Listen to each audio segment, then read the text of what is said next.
ಹೇಗಾಯಿತು? ಆ ಮಹಾನಗರದ ಕನಸನ್ನು ನನಸು ಮಾಡಿ ಹೊಸ ಚರಿತ್ರೆಯನ್ನೇ ಬರೆದ ಕೆಂಪೇಗೌಡರ ಹಿರಿಮೆಯನ್ನು ಸಾರುವ ನೃತ್ಯ ರೂಪಕ ನಾಡಪ್ರಭು ಕೆಂಪೇಗೌಡ ಶ್ರೀ ವಿವೇಕಾನಂದ ವಿದ್ಯಾಕೇಂದ್ರದ ಮಕ್ಕಳಿಂದ ವೀಕ್ಷಿಸಿ, ಆನಂದಿಸಿ, ಆಶೀರ್ವದಿಸಿ.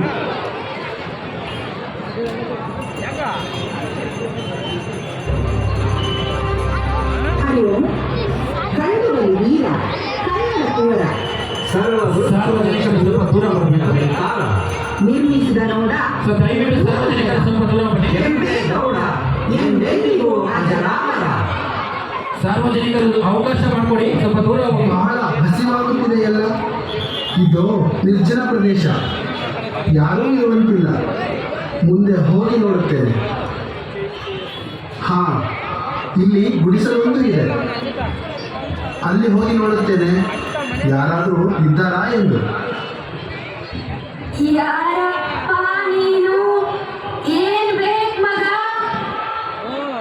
ಅಜ್ಜಿ, ನಾನು ಹೊಯ್ಸಳರ ಬಲ್ಲಾಳ. ನನಗೆ ಬಹಳ ಹಸಿವಾಗುತ್ತಿದೆ, ತಿನ್ನಲು ಏನಾದರೂ ಕೊಡುವಿರಾ? ಸ್ವಲ್ಪ ಇರು ಮಗ, ನನ್ನ ಹತ್ತಿರ ಬೆಂದ ಕಾಳು ಮಾತ್ರ ಇದೆ, ಅದನ್ನೇ ಕೊಡುತ್ತೇನೆ.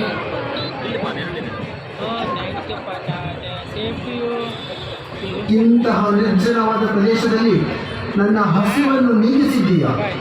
ಈ ಪ್ರದೇಶ ಸುಭಿಕ್ಷವಾಗಿರಲಿ. ಅಂದಿನ ಆ ನಿರ್ಜನ ಪ್ರದೇಶವೇ ಈಗಿನ ಹೆಬ್ಬಾಳ. ಅಂದಿನಿಂದ ಆ ಸ್ಥಳಕ್ಕೆ ಬೆಂದಕಾಳೂರು ಎಂದು ಹೆಸರಾಯಿತು.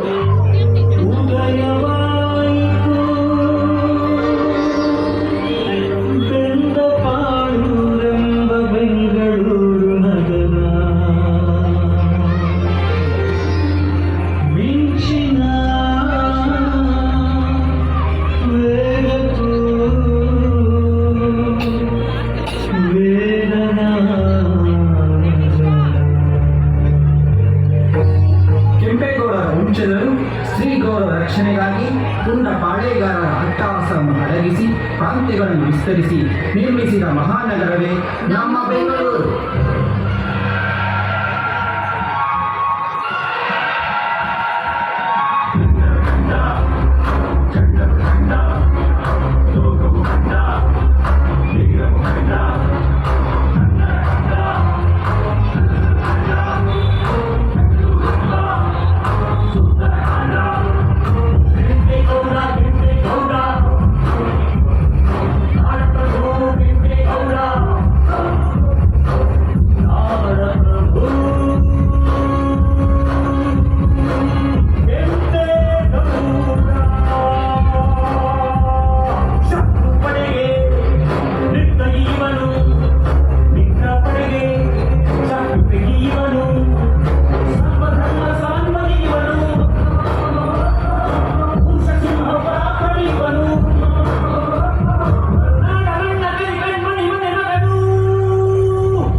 ಕುಲದೇವತೆ ಕೆಂಪಮ್ಮನ ವರಪ್ರಸಾದವೇ ಈ ನಮ್ಮ ಮಗ ಕೆಂಪೇಗೌಡ.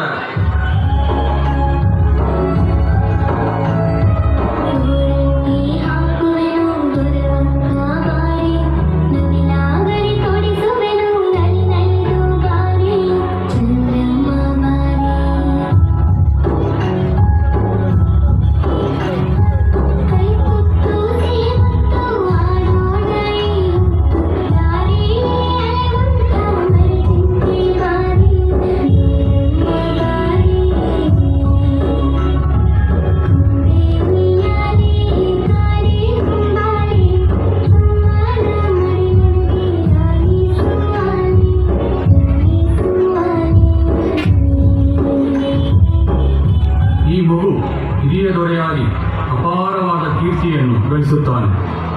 ವಿಜಯನಗರಕ್ಕೆ ವಿದ್ಯಾರಣ್ಯರಂತೆ ನಮ್ಮ ಸಂಸ್ಥಾನಕ್ಕೆ ನೀವು ಗುರುಗಳು.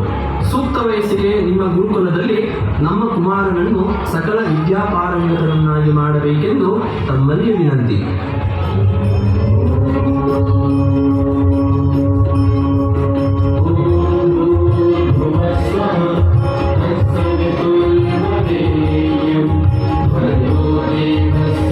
ಬಾಮುಗು ಕೆಂಪೇಗೌಡ, ಇಂದಿನಿಂದ ನಮ್ಮ ಗುರುಕುಲದಲ್ಲಿ ನಿನ್ನ ವಿದ್ಯಾಭ್ಯಾಸ ಪ್ರಾರಂಭವಾಗಲಿ.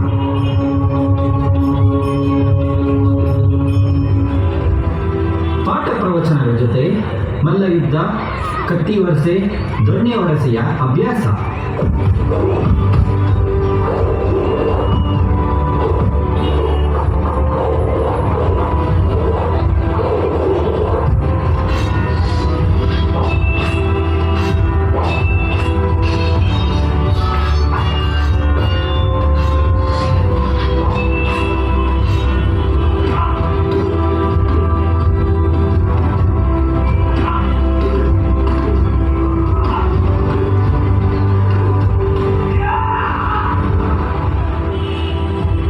ಇಂದಿನ ಅಭ್ಯಾಸ ಸಾಕು ಮಗ, ಎಲ್ಲರೂ ಹೋಗಿ ವಿಶ್ರಾಂತಿ ತೆಗೆದುಕೊಳ್ಳಿ.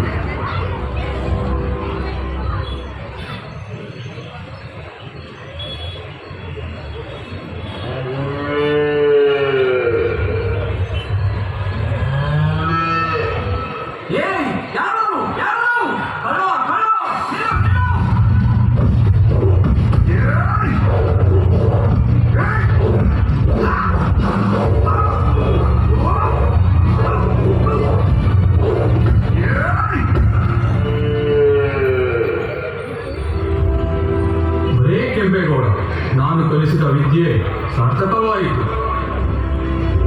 ಮಗು, ನಿನ್ನಿಂದ ಇನ್ನೂ ಅನೇಕ ಮಹತ್ ಕಾರ್ಯಗಳಾಗಬೇಕು. ದುಷ್ಟರ ಶಿಕ್ಷೆ, ಶಿಷ್ಟರ ರಕ್ಷೆ ನಿನ್ನಿಂದಾಗಬೇಕು. ಅದಕ್ಕಾಗಿ ದೇಶ ಸುತ್ತು, ಕೋಶ ಓದು. ಹೋಗಿ ಬಾ ಮಗು. ಹೌದು, ನಮ್ಮ ಗುರುಗಳು, ನಮ್ಮ ತಂದೆ ತಾಯಿ ಯಾವಾಗಲೂ ಹೇಳುತ್ತಾ ಇದ್ದರು, ವಿಜಯನಗರದ ವೈಭವ ದೇಶ ವಿದೇಶಗಳ ಮೆಚ್ಚುಗೆ ಗಳಿಸಿದೆ. ಅಲ್ಲಿನ ಅರಮನೆಗಳು, ಗುಡಿಗಳು, ಕಟ್ಟಡಗಳು, ಕೋಟೆಗಳು ಇದನ್ನೆಲ್ಲ ನೋಡಬೇಕೆಂಬುದು ನನ್ನ ಮನದಾಳದ ಇಚ್ಛೆ. ನಾನು ಈಗಲೇ ವಿಜಯನಗರಕ್ಕೆ ಹೊರಡುವೆನು.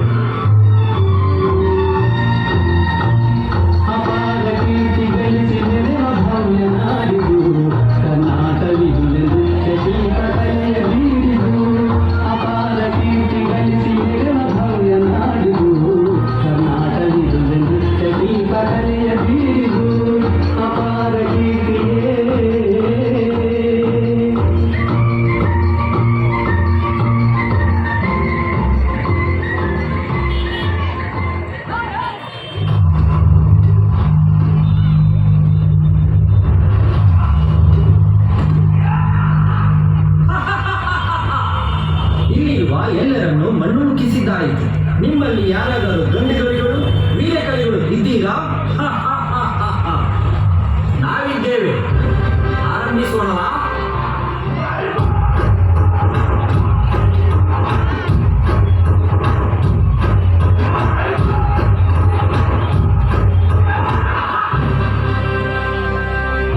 ಭಯವೀರ, ಮೆಚ್ಚಿದ ನಿನ್ನ ಪರಾಕ್ರಮವನ್ನು. ನೀನು ನಾಡಪ್ರಭುವಾಗಿ ಪ್ರಸಿದ್ಧನಾಗು. ನಿನ್ನ ಮಹತ್ವಾಕಾಂಕ್ಷೆಯ ಮಹಾನಗರವನ್ನು ನಿರ್ಮಿಸು. ಇದಕ್ಕೆ ನಮ್ಮ ಶುಭ ಹಾರೈಕೆ.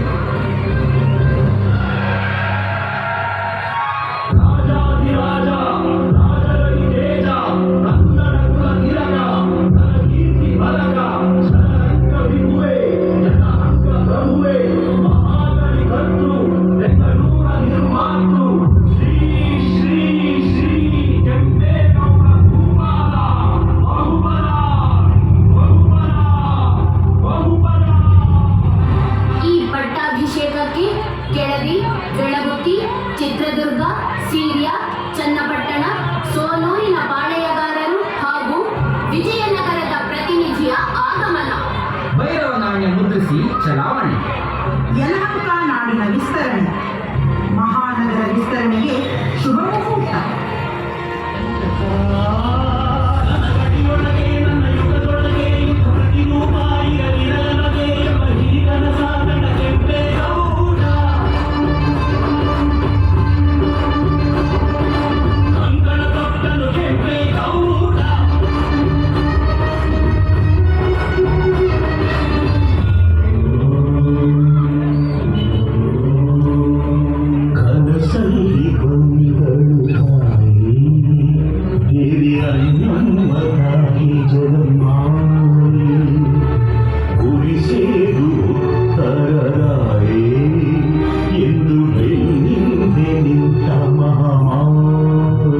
ಯುದ್ಧದಲ್ಲಿ ಒಕ್ಕಲಿಗರ ಮಿತ್ರ ಎತ್ತುಗಳು ಇಲ್ಲಿ ನಿಲ್ಲುವವರು ಅದೇ ನಮ್ಮ ಗಡಿಯಾಗಲಿ.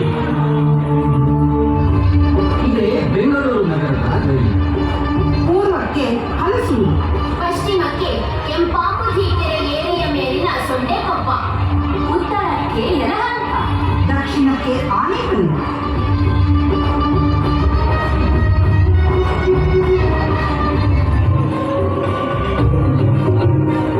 ಮಹಾರಾಜರಿಗೆ ಪ್ರಣಾಮಗಳು. ಬಂದ ವಿಷಯ ಏನೇನು ಹೇಳಲಿ ಮಹಾಪ್ರಭು? ಕೆಂಪೇಗೌಡರು ರಾಜ್ಯ ವಿಸ್ತರಿಸಿ ಭೈರವ ನಾಣ್ಯವನ್ನು ಮುದ್ರಿಸಿ ತಾನೇ ಚಕ್ರವರ್ತಿ ಎಂದು ಮೆರೆಯುತ್ತಿದ್ದಾನೆ.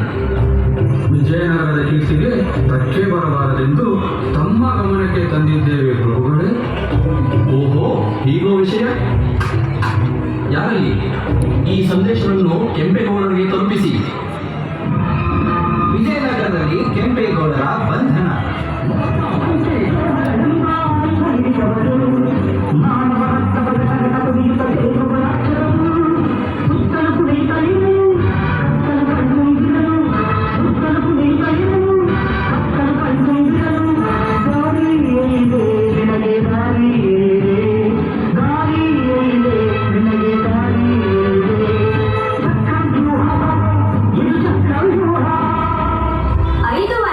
ನಂತರ ಚಕ್ರವರ್ತಿ ಅಚ್ಯುತರಾಯ ಹಾಗೂ ಕೆಂಪೇಗೌಡರ ಭೇಟಿ. ಕುಶಲವೇ ಕೆಂಪೇಗೌಡರೇ? ಹೌದು ಮಹಾಪ್ರಭು, ತಾವು ಕ್ಷೇಮವೇ? ಮೊದಲಿನಿಂದಲೂ ನಿಮಗೂ ವಿಜಯನಗರಕ್ಕೂ ಇದ್ದ ಬಾಂಧವ್ಯ ಭಿನ್ನವಾಗಿಲ್ಲವಷ್ಟೇ? ಖಂಡಿತವಾಗಿಯೂ ಇಲ್ಲ. ಆದರೂ ಪ್ರಭುಗಳ ಈ ಸಂಶಯಕ್ಕೆ ಕಾರಣವೇನು? ಭೈರವ ನಾಣ್ಯಗಳ ಚಲಾವಣೆಯ ಉದ್ದೇಶವಾದರೂ ಏನಿತ್ತು? ರಾಜ್ಯದಲ್ಲಿ ಕ್ಷಾಮಡಾಮರಗಳಿಂದ ಪ್ರಜೆಗಳು ತತ್ತರಿಸಿದ್ದರು. ಆದ್ದರಿಂದ ಹಿರಿಯರು ಹಾಗೂ ಮಂತ್ರಿಗಳೊಡನೆ ಸಮಾಲೋಚಿಸಿ ಈ ನಿರ್ಧಾರಕ್ಕೆ ಬಂದೆವು. ಈ ಸಾಮ್ರಾಜ್ಯದಿಂದ ದೂರವಿರಲು ಇದೊಂದು ಸನ್ನಾಹವಾಗಿರಬಾರದೇಕೆ? ಇಲ್ಲ ಮಹಾಪ್ರಭು, ನಾವು ನಿರಂತರವಾಗಿ ವಿಜಯನಗರದೊಂದಿಗೆ ಉತ್ತಮ ಬಾಂಧವ್ಯ ಬೆಳೆಸಿಕೊಂಡು ಬಂದಿದ್ದೇವೆ. ಸನಾತನ ಧರ್ಮನಿಷ್ಠೆಗೆ ಯಾವ ರೀತಿಯೂ ಧಕ್ಕೆ ಬಾರದಂತೆ ನಡೆದುಕೊಂಡಿದ್ದೇವೆ. ಧರ್ಮವನ್ನು ಬಿಟ್ಟು ನಾವೆಂದೂ ನಡೆದಿಲ್ಲ. ಇದರ ಮೇಲೆ ಧರ್ಮದೇವತೆಗೆ ಇಷ್ಟದಂತಾಗಲಿ.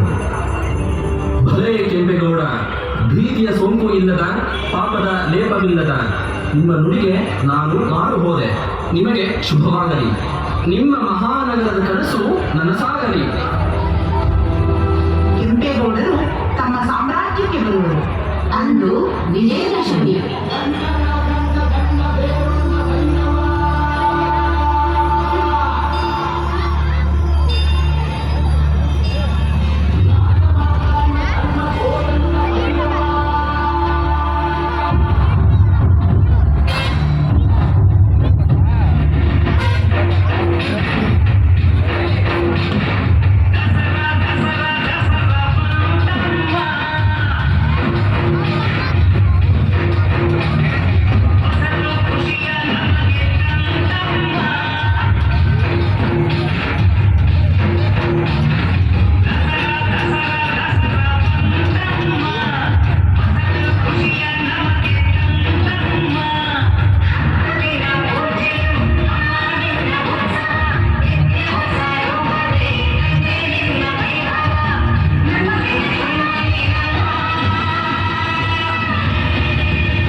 That's okay.